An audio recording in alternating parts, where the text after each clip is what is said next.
इस मूवी के स्टार्ट में हमें एक बस का सीन दिखाया जाता है जिसमें बहुत से लोग कहीं जा रहे होते हैं और साथ ही वो एक वीडियो देख रहे होते हैं जिससे हमें ये पता चलता है कि नॉर्थ कोरिया, अमेरिका और ऑलमोस्ट पूरे वर्ल्ड में एक बहुत ही खतरनाक डिजीज फैली हुई है जिसकी वजह से सभी लोग बहुत ज्यादा एग्रेसिव होकर एक दूसरे को मार रहे हैं। अब यहाँ पे हमें पता चलता है कि ये सब लोग एक दूसरे के साथ हैं और ये एजेंट हैं जो कि एक शख्स को ढूंढ रहे हैं, लेकिन फिर अचानक से ये एक रूम में जाते हैं जहाँ इन्हें हमारी मूवी का मेन करेक्टर, लीड करेक्टर नजर आता है और उसे अपने पास्ट की कोई भी बात याद नहीं होती। अब वो सब लोग जो कि वहाँ पे मौजूद थे यानी कि एजेंट्स, वो उसको एक वीडियो दिखाती है जिसमें उसने एक डॉक्टर जिसका नाम जुंग था उसको किडनैप किया था। साथ ही उनकी बेटी हाना का भी कुछ भी पता नहीं चल रहा। अब वो एजेंट्स उसे ये बात भी बताते हैं कि हाना को एक बीमारी हो गई थी जिसका इलाज जुंग ने ढूंढ निकाला था। अब यहीं पर हम देखते हैं कि कार्टर को एक कॉल आती है जिसमें उसको एक लेडी कह रही होती है कि यहाँ से इस सिचुएशन से जल्द निकलने का बंदोबस्त करें, क्योंकि हम देख सकते हैं कि इस फोन की मदद से वहाँ पे एक बहुत बड़ा ब्लास्ट हो गया है। लेकिन कार्टर इस सिचुएशन से बच जाता है क्योंकि वो सामने की तरफ जंप कर देता है और वो वहाँ चला जाता है जहाँ उसे सामने बहुत से लोग नजर आते हैं। लेकिन अभी भी वो इस बात को लेके बहुत कंफ्यूज है कि आखिर उसे किस लेडी की आवाज सुनाई दे रही है। अब वो लेडी उसे बताती है कि वो CIA से है और उसकी जान बचाना उसका फर्ज है, और साथ ही उसके कान में किसी डिवाइस को फिट किया गया है जिसके कारण सिर्फ कार्टर ही उसकी आवाज सुन सकता है। इसी दौरान हम देखते हैं कि बहुत से लोग उससे सवाल कर रहे थे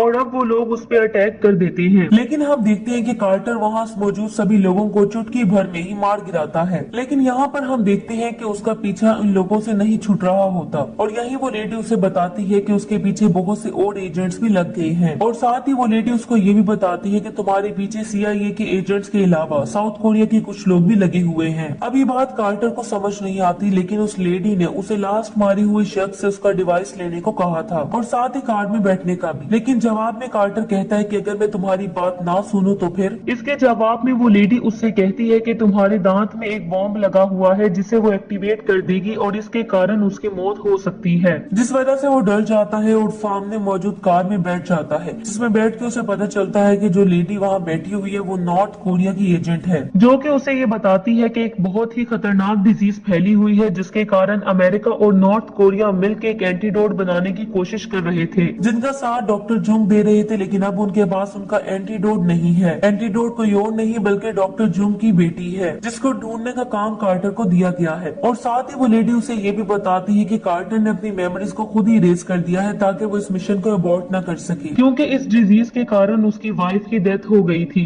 और साथ ही उसकी बेटी भी उसी डिजीज का शिकार हो गई है। और अगर उसने जल्द से जल्द हाना को नहीं ढूंढ निकाला तो जल्द ही उसकी बेटी भी उन क्रिएचर्स में बदल जाएगी। और साथ ही वो लेडी उसे अपना नाम हैंग जुंग ही बताती है और बताती है कि नॉर्थ कोरिया में काम करती है। अब वो लोग उसे सूटअप होने के लिए कहते हैं और साथ ही कुछ वेपन्स देके एक बिल्डिंग में भेज देते हैं। अब यहाँ पे हम देखते हैं कि कार्टर उन्हीं सारी बातों को सोच रहा है, लेकिन वहाँ वो एजेंट्स का मुकाबला भी करता है जिस कारण उसका सामना हाना से भी हो जाता है। लेकिन हाना उससे देख के काफी ज्यादा डरी हुई है, लेकिन कार्टर उस लेडी के कहने पे उसे अपने बाबा की फोन दे देता है जिससे वो थोड़ी शांत हो जाती है और कार्टर के साथ चलने पे तैयार हो जाती है। लेकिन इस दौरान वहाँ पे वो एक गलत कमरे में घुस जाते हैं जिधर से निकलने का कोई भी रास्ता नहीं। तभी वहाँ पे कुछ एजेंट्स पहुँचते हैं और उसके बारे में कुछ डिटेल्स बताने लगते हैं। अब वो कार्टर से भी पूछते हैं कि वो किसके लिए काम कर रहा है, जिसका कार्टर के पास कोई भी जवाब नहीं होता। तभी वहाँ पे एक एजेंट एग्निस पहुँचती है जो कि उन लोगों को बताती है कि इसकी मेमोरीज को इरेज कर दिया गया है, और साथ ही वो उन लोगों को कहती है कि अगर इसके DNA सैंपल्स कलेक्ट कर लिए जाएं तो वो लोग ये जान सकते हैं कि इसकी असलियत क्या है और ये भी कि आखिर इसकी मेमोरीज क्यों इरेज हुई, क्योंकि नॉर्थ कोरिया के बहुत से लोग मेमोरीज इरेज करने में काफी महारत रखते हैं। जिस दौरान उन्हें ये भी पता चलता है कि कार्टर के अंदर कोई डिवाइस लगी है जिससे वो कम्युनिकेट कर रहा है। अब इसी कारण वो उसको निकालने लगते हैं और इस वजह से वहाँ बहुत बड़ा ब्लास्ट हो जाता है, जिसकी जानकारी कार्टर को पहले ही मिल गई थी और इस सिचुएशन से बचने के लिए वो हाना को वहाँ से लेके भागने लगता है। अब वहीं उसका सामना बहुत से और एजेंट से होता है जिनसे वो बहुत अमेजिंगली लड़के हाना को बिठा के उस कार में और एक रैली में आ पहुंचता है, जहां उसे पता चलता है कि सभी लोग प्रोटेस्ट पे उतरे हुए हैं क्योंकि उनका मानना है कि नॉर्थ और साउथ की लड़ाई के कारण डॉक्टर जुंग को किडनैप कर लिया गया है। लेकिन डॉक्टर जोंग उन्हें एक वीडियो के जरिए बताते हैं कि वो एक सेफ जगह पे मौजूद हैं, जहां वो नॉर्थ और साउथ के साथ मिलकर एक ऐसी वैक्सीन बनाने की कोशिश कर रहे हैं, और साथ ही उनकी बेटी का भी पता लग गया है। अब कार्टर के मोबाइल पे एक मैसेज आता है जो उसे ये बताता है कि तुम्हारा नाम कार्टर नहीं बल्कि माइकल ली है, जिसके कारण वो बहुत ज्यादा कंफ्यूज है। अब वो मैसेज करने वाला शख्स शख्स उसे पास आने वाली बस में सवार होने को कहता है। यहाँ हमें पता चलता है कि हान ने उसके लिए कार मंगवाई थी, लेकिन वो उसको इग्नोर करते हुए उस बस में जाके बैठ जाता है। अब हम देखते हैं कि हान काफी ज्यादा परेशान है और उसका कनेक्शन कार्टर से भी टूट गया है। अब कार्टर की मुलाकात एजेंट बेन से होती है, जो उसे बताती है कि वो उसे काफी सालों से जानती है। जिसके साथ साथ वो बताती है कि उन्होंने बहुत सी चीजें एक साथ देखी है जिसपे कार्टर भरोसा नहीं करता। कार्टर कहता है कि मैं कैसे इन सारी बातों को मान लूं, क्योंकि कुछ लोगों ने मुझे जान से मारने की कोशिश की है। इसी दौरान वो बेन उससे कहती है कि तुम मानो या ना मानो, लेकिन तुम माइकल बेन हो। अब कार्टर को उस डिवाइस के कारण पता चल रहा होता है कि एजेंट बेन पर कोई हमला होने वाला है, और वो हमला हो भी जाता है। और उस सिचुएशन से बचने के लिए कार्टर को बेन कहती है कि तुम वहाँ से चले जाओ,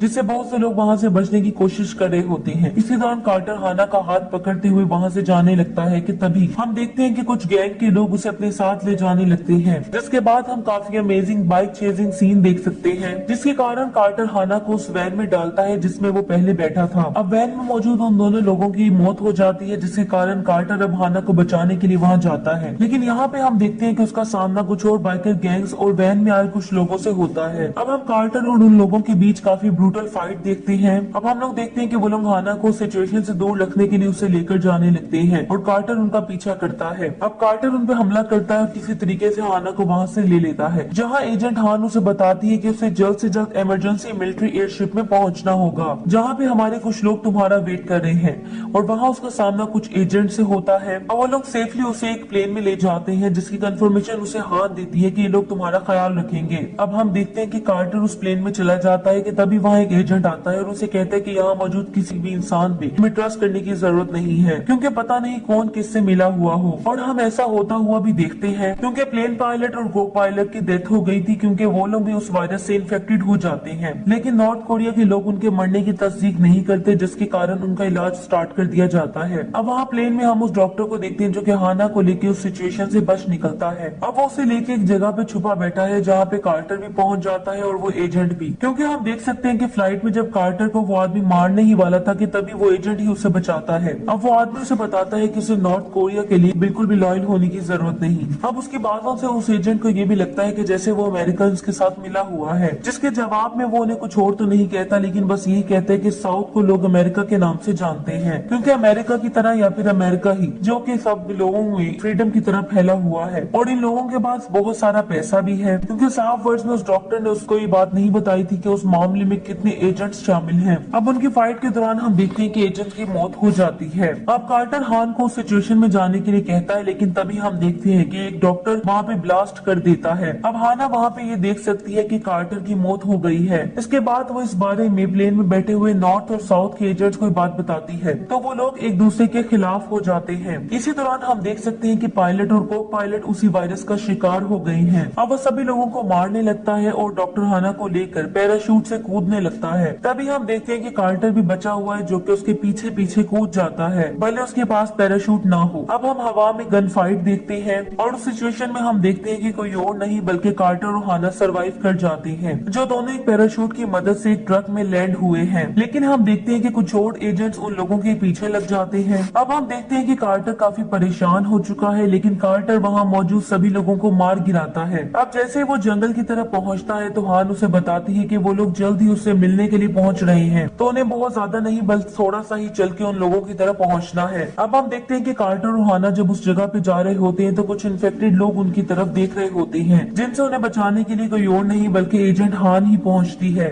और साथ ही बहुत से लोग भी। उसके बाद उन दोनों को वहां से बचा लिया जाता है। अब वहाँ हान अपने सीनियर के साथ मौजूद है, जो कि कार्टर के पास आता है और कार्टर को बताता है कि वो उससे बहुत खुश है और जल्द उसकी मेमोरीज भी उसे सौंप दी जाएंगी। अब हम देखते हैं कि वो उसी की तैयारी कर रही होती है कि तभी उसके सीनियर ऑफिसर्स उसे बिट्रे कर देते हैं और उन दोनों को उस जगह से अलग करके दूसरी जगह ले जाते हैं। और उसी वक्त हम देख सकते हैं कि किम एजेंट हान को किसी और लोकेशन पर ले गया है और यहाँ वो हान को बताता है कि वही वो शख्स है जिसने सारे वायरस को फैलाया है, और वो उसे ये भी बताता है कि उसने डॉक्टर जुंग और उसकी बेटी को इसलिए पकड़ लिया है क्योंकि उन्होंने एक एंटीडोट बना लिया है, जिसके कारण उसने उन्हें बंदी बना लिया है और ये भी अमेरिकन के साथ मिला हुआ है। अब हम देखते हैं कि एजेंट हान जो कि बहुत परेशान है। अब कार्टर को सब कुछ पता चल जाता है। कार्टर को ये भी पता चल जाता है कि एजेंट हान उसकी वाइफ है, और जब ये लोग उसे मारने के लिए एक गहरी खाई की तरफ ले जाते हैं तो वहाँ मरे हुए लोग उठकर उन लोगों पर हमला कर देते हैं। अब वहाँ पे कार्टर बच जाता है और साथ दो लोग भी, जिनसे वो उसकी बेस का पता करवाता है और वहाँ से निकलकर अपनी वाइफ और और अपने बच्चे को बचाने के लिए पहुंचता है। पहले तो वो ये सारी बातें दूर खड़ा सुन रहा होता है, लेकिन फिर उसकी वाइफ ने सेल फोन ऑन करके उसे वो सारी बातें सुना दी थी।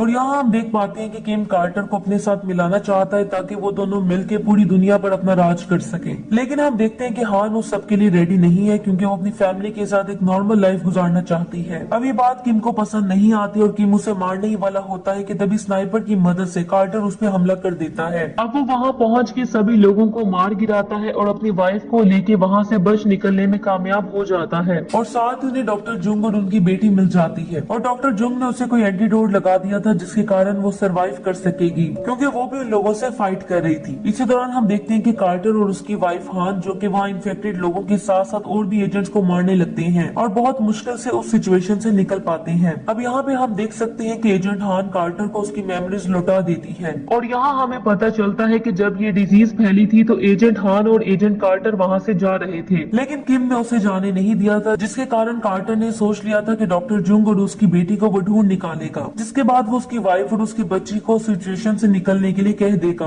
अब किम वो डील तो कर लेता है, लेकिन अपनी बात पर पूरा नहीं उतरता, जिसके साथ साथ वही वो शख्स है जिसने उनकी बेटी को इन्फेक्शन दिया था। अब हम देखते हैं कि जब वो अपनी वाइफ के साथ रेलवे स्टेशन वहाँ से बचने के लिए जाता है तो तभी किम वहाँ पे बहुत से और एजेंट्स के साथ मिलकर इन पर हमला करने लगता है। अब हम देखते हैं कि एजेंट कार्टर जब वहाँ पे पहुँचता है तो किम उससे कहता है कि जो तुम्हें मेमोरीज दी गई है वो वाकई तुम्हारी अपनी है। लेकिन अब हम देखते हैं कि कार्टर वहाँ पे अपनी वाइफ को लेकर, डॉक्टर जुंग और उसकी बेटी को लेकर, साथ अपनी बेटी को भी लेके महफूज तरीके से ट्रेन में जब आ जाता है और तभी हम देख सकते हैं कि उस ट्रेन की पटरी के ब्रिज पर एक ब्लास्ट कर दिया जाता है और इसी के साथ ही मूवी एंड हो जाती है विदाउट एक्सप्लेनिंग कि वो कार्टर किस तरीके से बच पाया, या वो कार्टर है या Michael Ben. Thanks for watching.